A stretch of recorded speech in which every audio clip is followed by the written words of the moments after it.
Sensores sin etiquetas. Okay. Las técnicas de biosensores sin etiquetas capaces de determinar en sangre no solo la concentración, sino de la cinética nativa de los autoanticuerpos utilizando biochips son normalmente muy caros y necesitan reactivos, pues, caros o difíciles de conseguir. Es por ello que, pues, en el presente artículo, lo que se hace es que se presenta un biosensor múltiplex de alta sensibilidad que permite la medición rápida, es decir, un aproximado de 25 minutos, y simultáneamente esto se hace sin etiquetas.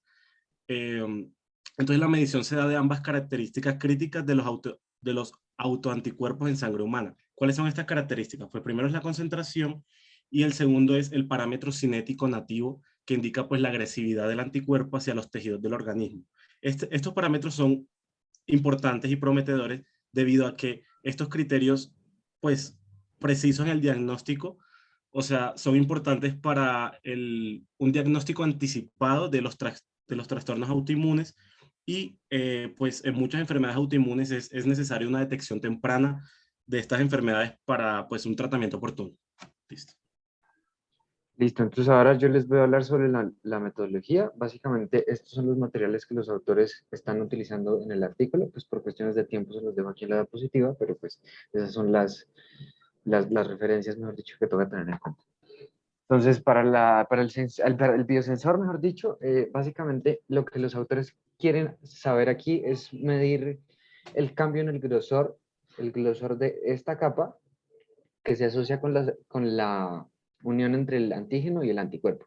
Entonces, pues básicamente ellos lo que hacen es como medir ese grosor mediante el uso de unas plaquitas como de vidrio, mejor dicho, que tienen unos huecos y en esos huecos pues está pues ya pegado el antígeno, como ya les voy a explicar en un momento. Entonces, básicamente la metodología de los autores corresponde al uso de un láser, mejor dicho, que pues está continuamente de un láser de luz que está continuamente midiendo el grosor de cada una de esas capas, pues para determinar si la unión específica se dio o no. Entonces, pues básicamente la preparación de los biochips se realiza con primero carboxilando la superficie de los chips, luego se incuban en una solución de aptes al 3% en etanol durante 16 horas, seguidamente se añade solución de 15 milimolar de anhídrico succínico en dimetilformamida por 2 horas, luego se pasa a un horno de calor seco a 105 grados y se deja ahí durante 1 hora. Y pues para activar los biochips se realiza con una solución de 20 miligramos por mililitro de EDC en mes, mejor dicho, por 15 minutos. Finalmente se agregan 50 microlitros de antígenos añadidos a los pozos y se realiza un bloqueo de la membrana de los pozos, mejor dicho, con 1% de glicina y 0.5% de BCA y buffer de PBS. Entonces, los controles que los autores utilizan para evaluar si la cinética cambia en caso de que el antígeno se una a otra cosa que no es el anticuerpo, se ven representados en esta gráfica. Entonces, básicamente lo que están mostrando acá es que solamente hay un cambio en la cinética cuando se une el antígeno con los autoanticuerpos TG y autoanticuerpos TPO. No hay ningún cambio de cinética cuando solamente está el suero o una unión de suero y de pues, otras moléculas. Entonces, para realizar las mediciones, los autores lo que hacen básicamente es mirar cuál es la cinética de la reacción únicamente cuando está el antígeno pegado y luego medirla cuando se pega el anticuerpo directamente a la placa, pues, para los TPO y para los TG, es lo que está mostrado aquí en la gráfica. Y para hablar la cinética nativa, lo que hacen es que se aprovechan de que el anticuerpo tiene otra patica, mejor dicho, y esa patica pues puede unirse a otro antígeno. Y ese cambio de la unión entre ambos antígenos es lo que ellos llaman cinética nativa. Entonces también realizan una comparación con el LISA. Básicamente la LISA es añadir anti-TPO y anti-TG. Durante 4 horas lo incuban, se le realiza un bloqueo de membrana con 5% de BSA en PBS por 2 horas, se añaden muestras en suero y se incuba también por 2 horas. Se añade anticuerpo secundario de cabra anti-IgG humano, con el conjugado se añade tetrametilbenzidina y se lee a 450 nanómetros. Es importante resaltar que en cada uno de los pasos se realiza un lavado con PBS y 0.1% de Twin 20. Entonces, lo que sucede con los resultados entonces es que pues ellos hacen bajo condiciones optimizadas de los anticuerpos TPO y TG pues lo que hacen es como una calibración y una regresión lineal, y esto se mide con las muestras pues ya calibradas, las muestras obtenidas, y pues aquí vemos ambas gráficas que se realizaron tanto para TPO como TG. Y es importante resaltar que se encontró que la concentración de los anticuerpos no tiene correlación con la cinética nativa de los anticuerpos. Entonces ahora una cosita también para mencionar en esta gráfica, en esta tabla, mejor dicho, es que la técnica permite un límite de detección de anticuerpos muy similar a la que, pues bueno, muy baja o muy sensible, mejor dicho, una técnica muy sensible y que pues permite la identificación de autoanticuerpos para pacientes clínicos, mejor dicho. Esta gráfica representa la comparación que ellos realizan con la ELISA para saber si la técnica pues es buena y pues obtuvieron un R de 0.95, lo cual es bastante bueno. Quiere decir que pues la técnica es bastante sensible y bastante buena. Y pues básicamente lo que estamos mostrando en esta gráfica es que para medir esa concentración de autoanticuerpos utilizando esta técnica, lo que los autores realizan es la unión contra antígenos, pues mejor dicho, la unión de un anticuerpo primario contra antígenos y luego la unión de un conjugado, así como si hiciera una ELISA, mejor dicho, y pues eso ya se puede cuantificar para mirar la gráfica que estábamos viendo en la parte de acá, para hacer esa gráfica. Y ya para finalizar, pues básicamente los autores concluyen que es una técnica que permite medir la cinética nativa de los anticuerpos. Además permite medir la concentración de anticuerpos en el suero y pues tiene dos ventajas principales, que es que ambos parámetros se pueden medir simultáneamente y se pueden medir en un periodo de tiempo muy corto.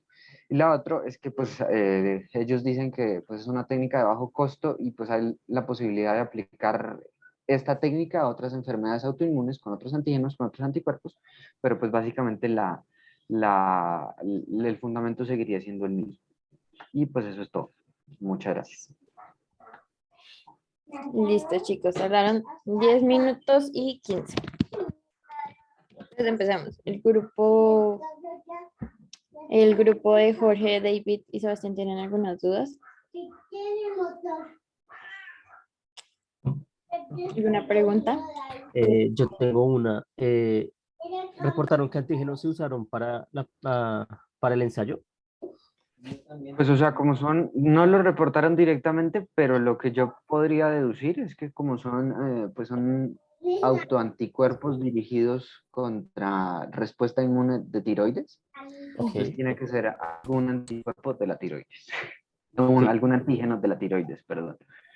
listo. Y otra duda relacionada, o sea, Antígeno propio. sí, Exactamente. cada pocillo tiene un antígeno diferente. Déjame te lo explico acá en la metodología. Básicamente, pues es que no encontré una imagen dentro del artículo, pero pues básicamente esto es lo que, pues esto es como microarreglos, es la imagen de un microarreglo, pero pues la idea es la misma. Dentro de cada uno de estos pozos ellos pegan un antígeno que, pues lo que ellos explican es que puede ser de un paciente específico y que es lo ideal, mejor dicho, no es ideal como combinar dos antígenos en un mismo pozo. Entonces, pues mejor dicho, respondiendo a tu pregunta, cada uno de estos pozos va a tener un antígeno diferente, pero no necesariamente va a ser del mismo paciente. Listo, vale. ¿Tienen alguna otra pregunta, chicos? ¿Qué resaltan? ¿Qué les gustó a ustedes, Sebastián? A mí me pareció muy interesante, una técnica muy útil. Digamos, ¿vieron muchas diferencias a la ELISA que realizamos en clase con la imagen de ELISA? Realmente no, porque pues, la metodología me está diciendo, sí. La metodología la tengo acá. Realmente no, pues la metodología que ellos utilizan acá es una ELISA indirecta. Y ellos la hacen de cero, eso es lo que Exactamente. de adicional. Importante que siempre, si ven, siempre casi todo es lo mismo. Pego algo, bloqueo y luego hago detección y pues más que todo indirecto. También Sí, quiero. Y pues y aquí, ¿cuál ELISA fue? ¿Directa o indirecta? fue una ELISA indirecta. Se Ujú. están detectando antígenos. Pues bueno, se Mm, están detectando técnicamente anticuerpos de la persona, pero pues se está colocando un antígeno de la misma persona, entonces no sabría muy bien cómo responder. sí, es indirecta, es indirecta. Ok. Pero eso es lo que hacen nuestros pasos previos. Sí, exacto. ¿Y sabes si pararon la ELISA? No, La- ellos leen directamente cuando añaden tetrametilbenzidina. no le añadieron nada de para una solución de parada ni nada. No, ahí no mencionan nada de esa parte. Ok, se me hace raro que hicieran la lectura a 450 nanómetros y no una dual o algo Es así. como, eso no viene siendo como azul, verde. Con tetra es azul. Si lo paro, Ah, amarillo. Bueno, ok, depende con qué ácido lo paren. Con sulfúrico es normalmente amarillo. Te ok. recuerden que nosotros como no paramos, veíamos los pocitos azules. Sí, exacto. Pero sí, pues a mí me pareció una técnica bastante chévere. Realmente me costó un poquito entender y pasar el artículo en ciertas partes como a palabras entendibles, porque tiene mucha física. Sí. Entonces, pero pues sí, o sea, como que el fundamento básico es evaluar el grosor De la, de esa. de ese biosensor, pues uno para determinar la cantidad de anticuerpos que hay y dos para determinar la cinética nativa. ¿Cómo definirías la cinética nativa? Como la facilidad que tiene el anticuerpo de pegarse al antígeno libre, mejor dicho, cuando no está pegado en ningún lado, cuando el antígeno está libre. ¿Y por qué crees que esto sería importante? Porque pues mejor dicho, una mayor facilidad de reconocimiento del antígeno y de pegarse contra el antígeno Una mayor estaría, cinética. sí, estaría correlacionada directamente con una mayor respuesta inmune contra el propio autoinmune, mejor dicho, una Eso- mayor respuesta autoinmune. Y con eso también, qué pena que yo meta la cucharada, No. una patología mucho más severa, Ajá. claramente. Eso les iba a decir. Sí, que era lo Me que hablábamos pareció, del potencial destructivo. sí, Ujú. me pareció que es un artículo muy bueno, marica, en especial porque muchas veces uno no puede usar antígenos propios para evaluar pues evaluar cómo es la respuesta cuando se presentan enfermedades de autoinmunidad y esto es un muy buen ejemplo. Me parece muy útil, aparte que tenga varios pocillos, digamos que uno cuando estudia una enfermedad autoinmune de cero, muchas veces uno corre un panel muy amplio de anticuerpos. No sé si en este caso se puede hacer lo mismo, o sea, si se pueden medir ANAs, ANCAS, PENCAS, todos estos tipos de anticuerpos que se generan pues en las enfermedades que son más agresivas. Y y bueno, me pareció que respecto a la ELISA, todavía, o sea, es altamente significativo los resultados que muestra, o sea, tienen resultados similares, lo cual, pues para mí es bueno. Y nada, pues en general, exacto, me pareció muy bueno, o sea, me parece una muy buena técnica y me pareció rápida, pues en términos de elaborarla, pareció Ujú. chévere. ¿Sabe que ahí me parece un poco irónico que los autores mencionan como 5 veces literalmente que es de una técnica de bajo costo? Pero pues Sí, utilizan unos equipos que uno dice, si lo tiene, pues sí, ¿no? De bajo costo, pero el problema es tenerlos. yo creo también, pues, ellos dicen la próxima de cuántos pacientes podrían evaluar o Ellos, si tú te das cuenta, en esta gráfica evalúan 8 pacientes. con diferentes antígenos. Sí. O sea, son 8 pacientes que presentan la misma enfermedad autoinmune contra la tiroides. Ujú. Entonces, pues, o sea, son antígenos de ellos mismos y el suero de ellos mismos. Sí, sí pasa. Normalmente, digamos, en inmunofluorescencia con virología, uno utiliza las células del propio individuo. Exacto, sí. Y pues, Imagínate. Yo tengo otra duda. Es que están comparando con ELISA. ¿Cuál se demora menos, ELISA o esta multiplex? esta, porque pues, si usted se da cuenta, acá en ELISA tenemos 4 horas, 2 horas, 6 horas, más. Bueno, aquí ya no hay. Hay 6 horas más los lavados que le toman, digamos, 7 horas.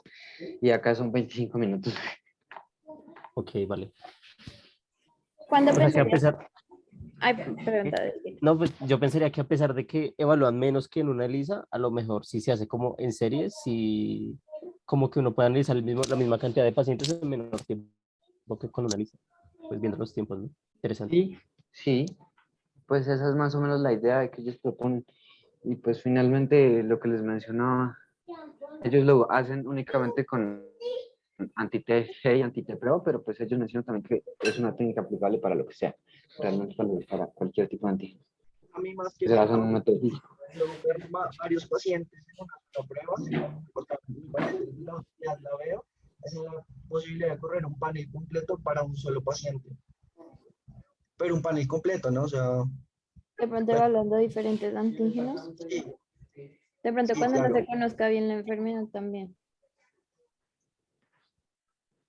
Sí, por ejemplo, el caso que te contaba, André, el de la niña esta, y uno no sabe, que igual le corrieron como 1000 cosas, entonces pues, útil. Ok.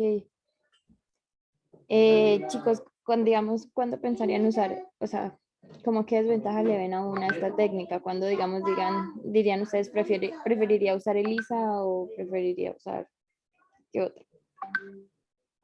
Primero, presupuesto. Dime. Presupuesto. Ok. Digamos, porque la Eh, técnica se permite evaluar como tal antígenos y anticuerpos o solo antígenos. pues los autores lo hacen únicamente con antígeno, Y si están pero evaluando. Sí, o sea, pues digamos es una primera aproximación, obviamente les falta estandarizar más. exactamente. Pero, Digamos, o sea, dime. dime. Ah, no, dime. O sea, si seguimos el mismo método físico que ellos siguen, pues, o sea, sería pegar el anticuerpo, evaluar la cinética, pegar el antígeno, evaluar la cinética. O sea, creería que puede resultar siendo más o menos similar.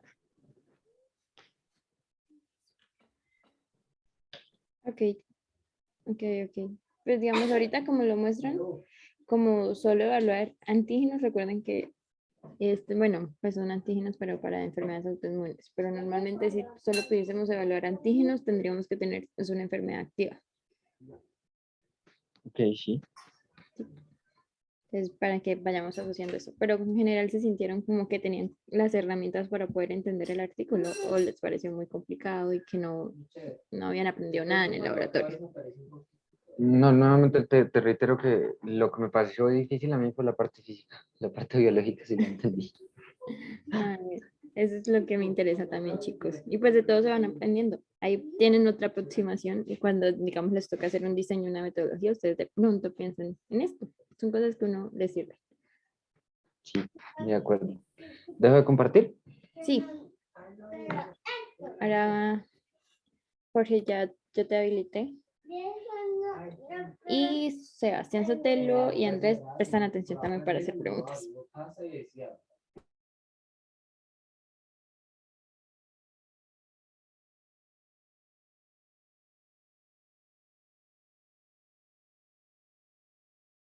Ahí ya la ven, ¿verdad?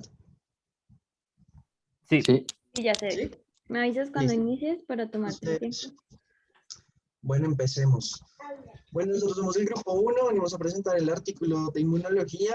Elegimos este porque nos parece que en parte uno puede lograr medir la función y la activación de las células del sistema inmune adaptativo, así como nosotros lo hicimos con el innato cuando estudiamos la activación de neutrófilos y todo este tema del estallido respiratorio, solo que en este sentido, pues en este artículo, usaron citometría de flujo y pues vamos a finalmente ver la actividad citotóxica de los linfocitos TCD8. Entonces nuestro artículo se titula El deterioro de la actividad citotóxica de los linfocitos TCD8. Pues claramente la respuesta en pacientes ancianos que se encuentran en infección con COVID-19. ¿Listo? Pues el H-index de la publicación, que más o menos es la medición de la calidad profesional y científica en función pues de la cantidad de citas que han recibido pues los autores del libro, es un 121, lo cual es bien. Ellos son los dos autores que pues escriben el artículo y básicamente pues les vamos a hablar del contexto. Entonces hay unos antecedentes para este artículo y es la premisa de que los adultos mayores son los que presentan pues la mayor mortalidad por la infección por SARS-CoV-2. Aunque la mayoría también de la actividad citotóxica está medida por los linfocitos TCD8, algunas poblaciones de linfocitos TCD4 pues también pueden ejercer esta función citotóxica. Adicionalmente, pues la disminución que ellos encontraron a lo largo del artículo en los conteos de linfocitos TCD4 y TCD8 en sangre periférica se puede atribuir pues a la migración de estas células inmunes hacia los tejidos afectados. Adicionalmente, podemos encontrar un tema muy importante y es en lo que ellos centran el estudio, que es la actividad de las células citotóxicas en relación con la expresión de granzimas y perforinas. En algunas ocasiones, la actividad de las células citotóxicas se puede reflejar con daños patológicos mediados por estas mismas proteínas, que son las que van a generar la muerte celular, pues en las células que se encuentran infectadas con el virus. Es importante recalcar que la edad de los individuos también se ha asociado con una deficiencia de la actividad de las células del sistema inmune, en este caso con las células TCD8 y con esta producción de granzimas, lo que ha generado que sean los adultos mayores los que tengan la mayor mortalidad. Esta fue la premisa de investigación, que ya la vamos a ver un poquito más adelante, que los autores utilizaron para su estudio.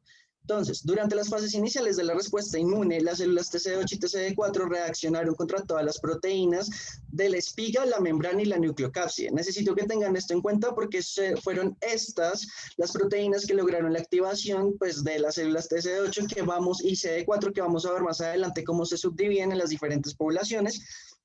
Pero básicamente en la respuesta inicial son estas tres proteínas las más importantes. Por otro lado, los linfocitos T de los pacientes que ya se encontraban en la fase de convalecencia respondieron a otro tipo de proteína. Pues no otro tipo, pero a un tipo diferente. Estructurales y proteínas no estructurales que también conformaban pues, al virus y que proporcionaron cierta evidencia en el desarrollo pues, de memoria de las diferentes proteínas virales a las cuales se había expuesto ya el linfocito. Entonces, antes de continuar, es importante entender cómo funcionan las granzimas y eso es lo que pueden ver en la imagen. Entonces, siempre que está la célula target, hay un reconocimiento del linfocito TCD8, linfocito TCD2 tóxico, y esto lleva a la liberación de granzimas A y granzimas B, que fueron las que se midieron en el artículo, y estas llevan posteriormente pues, las porinas a la formación del poro y las granzimas a una señalización intracelular que lleva finalmente a la activación de la apoptosis. Entonces aquí hay como una descripción muy breve de lo que hacen, pero en punto general se ha encontrado que la granzima B es una proteasa con especificidad de corte aspartico y pues existe un consenso general sobre pues que esta granzima es la que llega a inducir la apoptosis. La granzima A diferencia es una granzima que va a mediar todo el fenómeno proinflamatorio, en este caso posterior a la injuria celular o a la injuria tisular que se da pues por todo este proceso citotóxico. Entonces, la premisa de investigación es que la infección por SARS-CoV-2 pues, indujo una respuesta vigorosa de células T citotóxicas C8. Sin embargo, a medida que fueron dividiendo las poblaciones y vieron los perfiles, se encontró que fueron los pacientes mayores de 80 años los que presentaron una menor respuesta y a que esto se podía atribuir que tuvieran la mayor mortalidad. Entonces, básicamente lo que vamos a hablar ahora es un poco de la metodología. Lo primero fue que el estudio fue aprobado por el Comité de Ética del Hospital Universitario de Essen. Para este estudio se utilizaron 30 pacientes y se utilizaron un grupo de controles. Cada control tenía 10 individuos de diferentes pues, tipos de edad, ninguno con comorbilidades y los 30 pacientes pues después de firmar el consentimiento informado se obtuvieron las muestras de sangre periférica, las cuales se tuvieron que centrifugar para aislar las células mononucleares y finalmente pues esta sangre se recogió, se tuvo en hepta pues para el almacenamiento, se prediluyó y se centrifugó a una velocidad aproximada de 1600 revoluciones por minuto durante 15 minutos y se hizo la tinción de la superficie de los linfocitos pues T en general, y se pasaron por un citómetro de flujo. ¿Listo? Para la tinción celular se utilizaron anticuerpos contra GZMA, GZMB, que son las granzimas, y las perforinas humanas. ¿Listo? Las células muertas se determinaron mediante tinción de viabilidad fijable y se excluyeron pues del análisis porque pues estas células ya generan ruido. Los números de células T, tanto CD3, CD4 y CD3, CD8 en la sangre se calcularon a partir de los recuentos de linfocitos medidos en un laboratorio clínico, pues que ya estaba certificado y con los controles que se procesaron externamente, se dio pues para que pues tener todo en general como correcto. Los datos que se adquirieron pues fueron procesados en un citrómetro de flujo y básicamente como ya se habían, pues se tenía todo el kit de reconocimiento pues de los anticuerpos específicos, simplemente se hizo pues ya la estadificación estadística, pues como todo el proceso estadístico en el cual se usó básicamente una prueba T, una prueba U, el coeficiente de correlación de Pearson y el coeficiente de correlación de Doom, pues para tener los datos estadísticos del análisis. Entonces, aquí lo que vamos a ver básicamente es que en esta gráfica lo que ellos encontraron en las poblaciones que subdividieron es que los niveles de granzima B, que fue la única que mostró diferencia significativa en los pacientes que tenían COVID-19, estaba aumentada. En el resto de perfiles no encontraron ningún cambio. Esto es positivo porque atribuyeron que la actividad citotóxica de los linfocitos TCD4 específicos contra SARS-CoV-2 no generaba una actividad lo suficientemente deleteria para el organismo en cuanto a un estado proinflamatorio y que adicionalmente pues sí había una respuesta activa en los pacientes que presentaban la enfermedad. Entonces aquí podemos ver cómo se hizo la subdivisión. Había un punto importante que ellos hicieron al inicio del artículo y es que habían visto que estos linfocitos T-naïve habían disminuido en las poblaciones más jóvenes, pero pues también lo atribuyeron a todo el fenómeno de quimiotaxis. Entonces los naïve, que era lo que la profe nos había pedido que explicáramos un poco, se dividieron en diferentes marcadores y de acuerdo a las funciones. Entonces, como pueden ver en la definición de la imagen, los naïve tenían el CD45 positivo, CCR7 positivo, CD28 positivo, este era negativo, perdón, y los de memoria central, los de pues memoria transitoria y los de memoria efectora, pues tenían todos unos marcadores diferentes que pueden ver en la imagen y que eran importantes porque si recuerdan al inicio de la presentación se activaban con diferentes partes de la nucleocapsid del virus. Y ya, yo creo que de aquí lo más importante es recalcar que los linfocitos TCD4 que encontraron pues no tenían esa actividad citotóxica tan marcada que resultaba deleteria para el paciente y que la granzima B fue la que jugó el papel más importante como en ese efecto.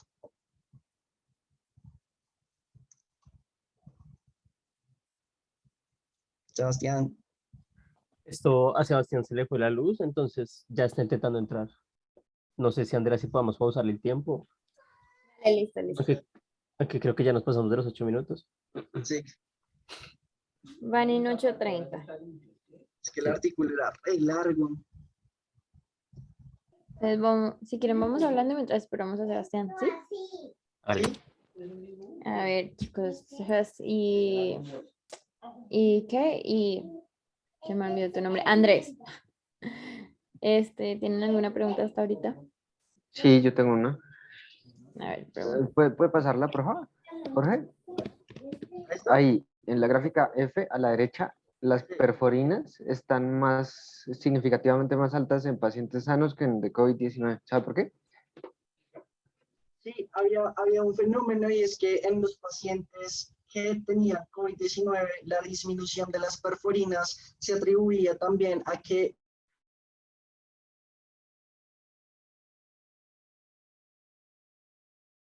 tanto de granzimas como de perforinas, en buenos niveles se medía como una función óptima de ese linfocito T en respuesta al virus, ¿sí?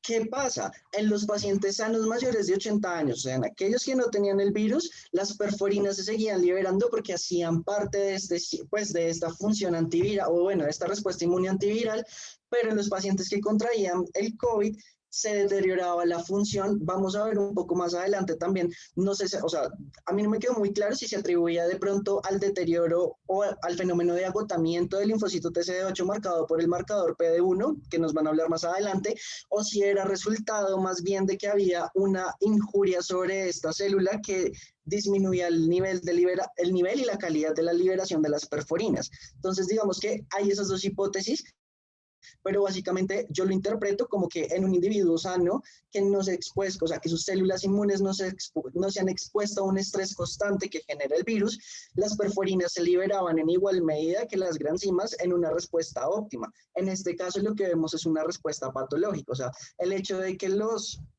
que se puedan liberar altas cantidades de perforinas es algo bueno en relación a no poder liberarlas porque finalmente son las perforinas las que hacen que la célula que está infectada puede introducir las granzimas y se dé todo el fenómeno de apoptosis en la célula pues que está enferma, ¿sí?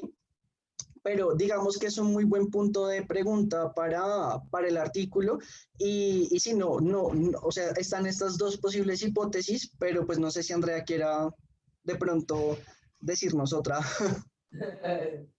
No, Jorge, me parece que explicaste muy bien todo. Listo, gracias. Yo te... Mientras que, por ejemplo, mira que la gran cima B en la gente joven, si ves que la respuesta de los pacientes jóvenes que están enfermos sí tiene tanto gran cima A como gran cima B como perforinas, a niveles de pronto no tan significativos como los de la perforina B en los ancianos sanos, pero si ves que hay una función óptima de este linfocito TCD4 que en teoría tiene una función más o menos citotóxica y medio mediada, no tan potente como la del linfocito TCD8, pero si ves que están presentes como esa activación de la respuesta inmune en los que están enfermos, o sea, los que están sometidos a estrés. Sebas, Sí. y las ves, mira, Sí, lo veo. libera granzimas, libera granzima B y libera perforinas. El que está sano, pues mantiene sus niveles basales. Entonces, esta es la hipótesis que ellos tienen de por qué los viejitos se nos mueren, marica. Entonces, es súper grave porque ya se le puede atribuir a que es una deficiencia pues del sistema inmune adaptativo más que cualquier otra cosa. Entonces, hay que poner más sanos a nuestros viejos, weón. O sea, protectivamente ellos ya no están funcionando tan bien. Ujú. Exacto. Ujú, La senescencia de la que nos hablaba ujú. para chicas. ¿Y qué pensarían para eso? Como una medida. Por ejemplo, mira que esto, a mí me parece que este artículo es muy importante en la medida de que puede impactar en políticas de salud pública en cuanto a vacunación. Digamos que si uno ya entiende cuáles son los que, o sea, cuáles son estos antígenos que pueden activar pues, la respuesta inmune de memoria temprana y la respuesta inmune de memoria tardía, uno puede orientar de pronto a que las vacunas que se le dan a las personas mayores procuren tener este tipo de antígenos más que de pronto los de la espica, que eran los que se usaban en la respuesta de memoria temprana, sino que generarles una respuesta a ellos pues que tenga más tiempo de duración, pienso yo, no sé, ¿ustedes qué opinan? Qué pena, Andrea, un momento. ¿Tienes el número de la reunión para dárselo a Sebastián? No, Como si a la mano. Es que yo le mando un link, pero no le funciona, no sé qué hacer. a ver, no, voy a poner participantes, invitar. Ah, no, acá está. Ya se lo voy a mandar. Ya lo ¿Listo? encontré. A ver si entra. Y Entonces, pues, respecto a esto, ¿ustedes qué pensarían, digamos, cuando en un inicio inyectaban como sueros de pacientes que ya habían superado la infección? digamos que la plasma, O sea, quitándole el hecho de que es, todo el riesgo que puede ser o pues lo difícil que puede conseguirse a veces, como el hecho de tener la compatibilidad y todo eso, ¿ustedes qué pensarían? sí, pues mira que es algo súper, o sea, es algo complejo, ¿no? Porque realmente mira que la plasmaféresis en algunos pacientes, o sea, la plasmaféresis con suero de pacientes convalecientes en pacientes con enfermedad aguda, sí mostró resultados, no en todos, pero muy buenos resultados en pacientes que terminaban en unidad de cuidados intensivos, ¿no? Digamos que la plasmaféresis fue una herramienta útil. Yo creo que en la medida de que podían haber anticuerpos circulantes todavía en esos sueros que ayudaran a, pues, como a neutralizar el virus, pero siempre estuvo muy debatido, ¿no? En qué momento se debía usar y cuál era el tiempo o sea, el tiempo que debía pasar en un paciente en fase de convalecencia para que su suero fuera útil. Entonces, no sé a qué, o sea, si eso va dirigida a la pregunta o a qué va dirigida la pregunta. Sí, más por el hecho de que estás transfiriendo cuando transmites ese plasma suero. Sí, no, los anticuerpos, pero igual, es que esos anticuerpos de memoria que quedaban en el suero de los pacientes, pues en el suero de los pacientes de convalecencia, realmente las disminuciones a nivel de la memoria inmunológica de ellos nunca, o bueno, yo no encontré un artículo que nos midiera cuánto tiempo duraba más o menos un linfocito T de memoria CD4, CD8 en circulación después de que se hacía plasmaféresis. Digamos que tú encontraste algún artículo de eso en específico, yo no lo sé. No, es que esto fue como una medida. Recuerden que pues con COVID fue como, es como cosas de emergencia, rápido, necesitaban una solución. Y pues antes de medir como tal, como, porque correctamente, pues primero se debieron haber medido estos niveles, todas estas partes, pero Sí, claro. como en el estado en el que estábamos, chicos. Pero mira que en principio o sea, fue una buena idea porque sobre convalecientes es igual a anticuerpos circulantes. En fase activa, muy bueno, pero más allá de ahí, no. Es como esto de la terapia ECMO y todo lo que se hizo posteriormente, pero Listo. bueno, Es eso que realmente yo creo que esa inmunización pasiva no es tan buena como la inmunización activa que uno podría llegar a hacer, ¿no? O Ujú, sea, como dijo claramente. Andrea, de pronto como una estrategia de último, como una última estrategia, como ya, Sí, como ya algo de el paciente, emergencia. ajá, podría funcionar, pero pues no es la mejor forma, claramente. Y pues tienen que tener claro que es inyectarle, pues poner a una persona en contacto con suero de otra persona, cosas de otra persona. Y el sistema inmune también puede reaccionar contra eso. Sí, eso suena a peligro. O sea, obviamente eso se hace un tratamiento antes y se mira toda esta parte, pero pues no está centro del todo de la parte riesgosa. ¿Listo? sí, no, uno lo que intenta es medianamente esto todo un rollo, porque inicialmente parte de la terapia involucraba muchos corticoides dada la inflamación sistémica, pero es que con el corticoide se disminuía la respuesta inmune. Entonces, esta disminución de la respuesta inmune finalmente llevó a que tuviéramos pacientes muy enfermos y que además, bueno, estrategias como la plasmaféresis o la terapia, pues ya multimodal en el sentido de que se daba polifarmacia, era una vaina, unos cócteles farmacológicos muy fuertes en un paciente con un detrimento pues, de la salud claramente y además con un pequeño estado de inmunosupresión dado por los corticoides porque hay un síndrome muy específico que da el COVID. Yo no lo sé tanto en adultos, lo he visto más en niños y es un síndrome inflamatorio sistémico que es mortal. O sea, los niños llegan a UCIs, los chiquitines más que todo, y se mueren por esto. Entonces, pues digamos que eso es como el meollo del asunto, ¿no? Ujú. Entonces, si quieres, ya te uniste, Sebastián. Sí. Sí. Entonces, sigamos. Ya, un momento, ya, se hace. En el experimento lo que continuaron haciendo es que tomaron pruebas de citometría de flujo de los CD8 de los adultos, de los pacientes adultos y jóvenes con y sin COVID, e hicieron un análisis gráficos de cómo se afectaban respecto a ambos grupos respecto a la infección. En lo que encontraron en esta gráfica es que los adultos jóvenes infectados con COVID ven una disminución en las células naive a comparación con los no afectados, pero este comparativa en cuanto al aumento o la disminución de los naive no está presente para los adultos mayores. Siguiente diapositiva.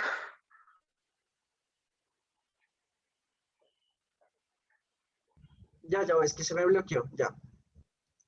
Listo. Seguido a esto, hicieron unos análisis de los niveles de coenzimas A, coenzimas B y perforinas respecto a la actividad de los CD8. Otra vez, utilizaron una citometría de flujo para evaluar estos niveles. Lo que obtuvieron lo que encontraron fue que las actividades de los individuos mayores se veían muy disminuidas independientemente de si estaban o no contaminados con el virus, mientras que los individuos más jóvenes de las infecciones por SARS incrementó de forma significativa la secreción de moléculas citotóxicas como la enzima A, la enzima B y las perforinas. Seguido de eso, evaluaron la actividad de las células de, perdón, las moléculas citotóxicas con respecto a la actividad de la PD1. La PD1 es una proteína de las células T que está relacionada con detener la actividad citotóxica de estas células. Entonces, entonces logran obtener que la expresión de células de los linfocitos TCD8 no significa que las células estén en un proceso de agotamiento, debido a que se expresan las moléculas funcionales como las enzimas y las perforinas en los adultos más jóvenes. Y ya digamos que en esta gráfica se observa la cantidad de TCD8 en las diferentes granzimas evaluadas y la perforina evaluada. Se observa que la granzima A se encuentra en gran medida en células de memoria transicional, memoria efectora y en las células efectoras, que son TM, EM y E, que se observa a la izquierda. mientras que la gran enzima B y perforina solo se encuentran en gran medida en las últimas dos, en EM y E. Siguiente. En cuanto a las diferencias de las TCD8 en los grupos de edad, se observa una diferencia marcada en las células de memoria y las células efectoras entre el grupo joven, que está a la izquierda, los dos cuadritos de la izquierda, y el grupo más viejo, que son los dos de la derecha. Se observa que hay una disminución de la cantidad de TCD8 en los pacientes más viejos en comparación con los más jóvenes. Siguiente. Esta gráfica también se observa la diferencia de edad, pero se observa algo muy interesante y es la citotoxicidad de cada célula por separado y la cantidad en los grupos pues de edad. Se observa que hay una pérdida de multifuncionalidad en los más viejos, ya que, exacto, esos, ya que hay, digamos, una marcada triple toxicidad que se observa por el más a la derecha en los dos grupos, o también se observa una marcada no toxicidad, que es el menos, que se observa pues a la izquierda de cada gráfica. Mientras que en los más jóvenes se observa, digamos, que hay como un mayor abanico o un mayor espectro de células multitóxicas. Esto es importante porque a pesar de que digamos que estos compuestos citotóxicos pueden llegar a tener funciones que se sobrelapan entre ellos, hay funciones que no. Entonces es importante tener como ese abanico de posibilidades de poder fusionar o interactuar diferentes digamos, de diferentes citotóxicos. Y ya. Ya aquí en cuanto a las conclusiones, se observa que en casos de COVID se observa una reducción de linfocitos TCD8 y pues esto se observó en los resultados cuando se comparaba el grupo sano con el grupo enfermo. Sin embargo, esta disminución, digamos que no fue tan marcada debido a que los síntomas del grupo enfermo eran leves o digamos que no tenían una infección muy grave. En cuanto a los CD8 con PD1, a pesar de que sí se muestra un perfil de citotoxicidad en fases tardías de la infección con PD1, en fases tempranas, digamos que funciona realmente como un marcador de activación de la respuesta. Por eso es que, digamos que en estos casos no se observó como tal, digamos que un perfil de citotoxicidad. La acción sinérgica de las moléculas citotóxicas analizadas es fundamental para eliminar las células infectadas y en el estudio se observó una disminución de las células multifuncionales en pacientes mayores. Esto digamos que esto lo asociaron con que puede ser un factor determinante en la progresión de la enfermedad, sobre todo en adultos mayores. Y por último, y pues para relacionar conceptos vistos en clase, queremos resaltar el uso de citometría de flujo.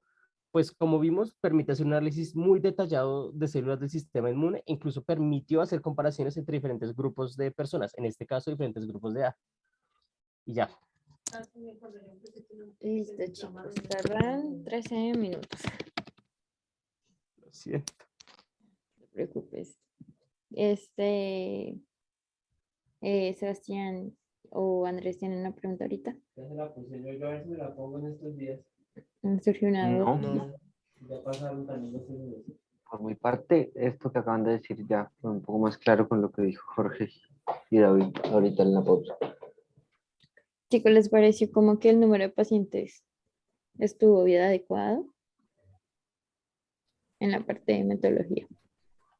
Digamos que, o sea, es un poco,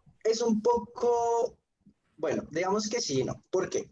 Entonces, primero, 30 pacientes es un grupo muy pequeño, ¿no? O sea, digamos que a nivel macro, esto es un estudio con muy poco peso en cuanto fueron muy poquitos pacientes y además contemplando que fueron pacientes únicamente que se encontraban en fase, pues, en enfermedad leve o media de COVID-19 y que fueron, pues, básicamente tomados una semana después de que estuvieron hospitalizados, ¿no? Esto también puede atribuirle un error experimental en cuanto en ese tiempo que pasó pudo haber una disminución de la respuesta.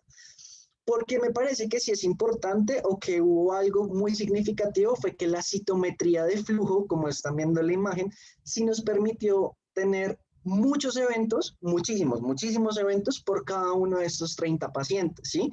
O sea, digamos que tener 250.000 a 300.000 eventos en los que mirábamos pues puntualmente cada linfocito en 30 personas, eso es un número bastante amplio, ¿no? O sea, digamos que a nivel celular, pues sí, como por unidad es bastante, pero como estudio clínico de pronto faltó tener un poquito más de robustez. O sea, para mí es un 50-50, pero sin embargo los resultados sí me agradan. Sí, y pues igual tienes que tener en cuenta que son pacientes. O sea, los comités de éticas no van a aprobar tampoco que sean como 1000 personas, como lo que uno desearía.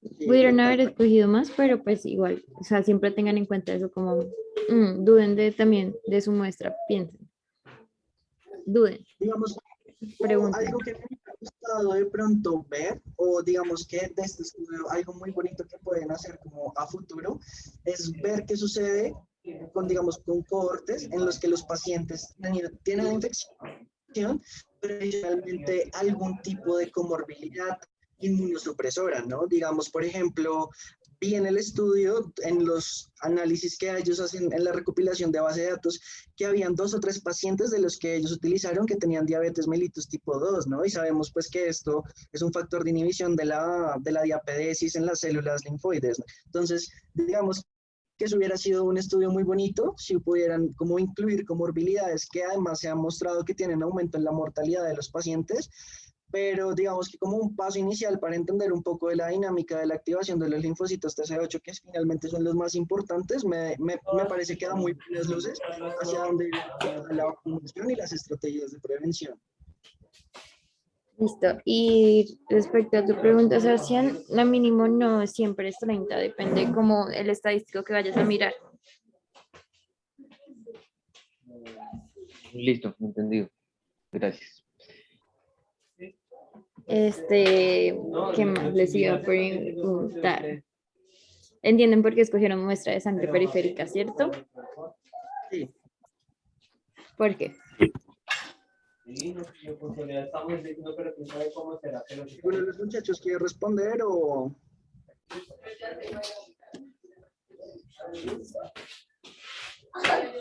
Muchachos. Bueno, entonces va a responder. ¿Van a dejar a Jorge en el solo o lo van a ayudar?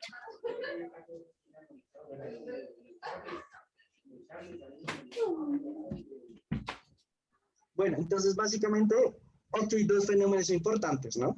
Primero, la medición en sangre periférica nos da pues como una visión sistémica de que todavía, o sea, de cuál es el porcentaje de linfocitos que quedan en circulación antes de que haya lesión o injuria o infección de alguno de los tejidos como tal, ¿no? O sea, antes de que se dé todo este fenómeno quimiotáctico y este fenómeno pues también como o sea, de inflamación o de reacción local, porque pues el COVID no solo afecta pulmones, afecta pulmón, afecta riñón, afecta vaso, afecta un gran número de órganos, pues que básicamente lo que hace es una disminución de esto como en sangre periférica, ¿no? Y pues claramente en este punto en el que ellos están pues saliendo de los órganos linfoides secundarios para pues llegar hacia a su destino final, que en este caso sería pues el tejido afectado, ellos llevan un proceso pues de reconocimiento de toda esta parte del antígeno y todavía no han cruzado como esa barrera para volverse completamente reactivos. Es lo que yo entiendo de por qué usaron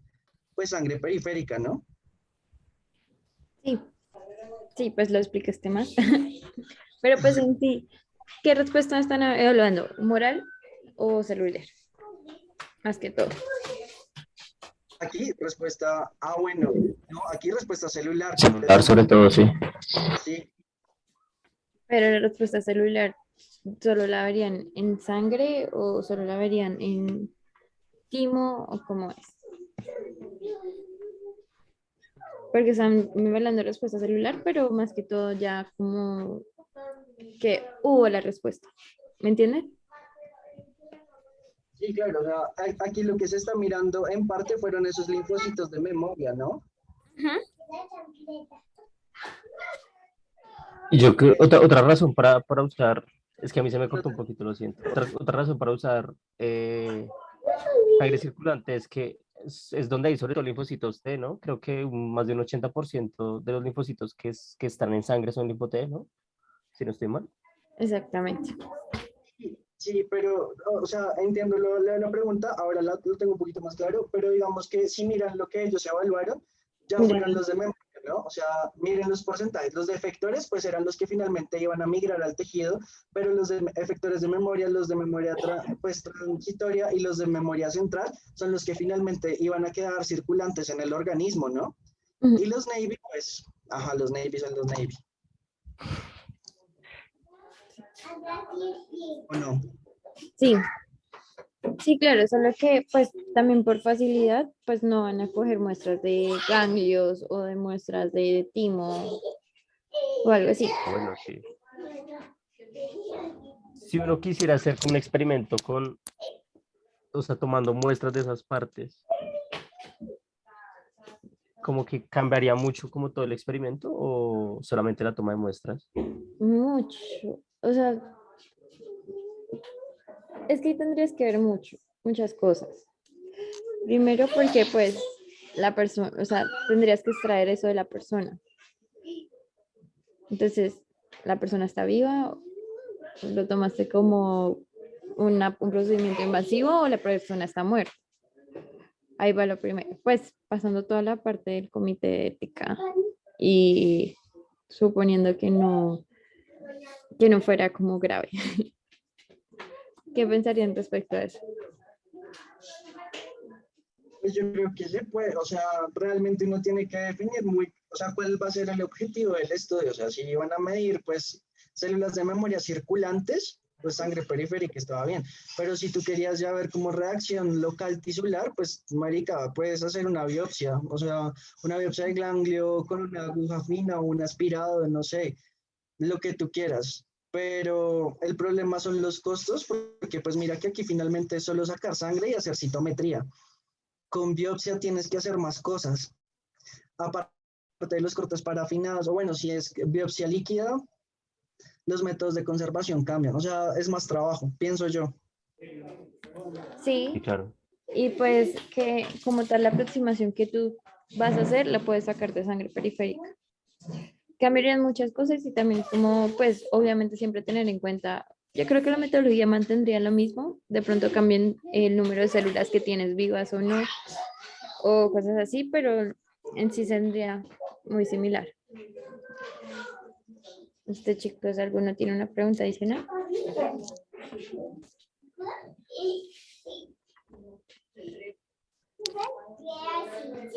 Entonces, les grabé esta clase para, voy a tener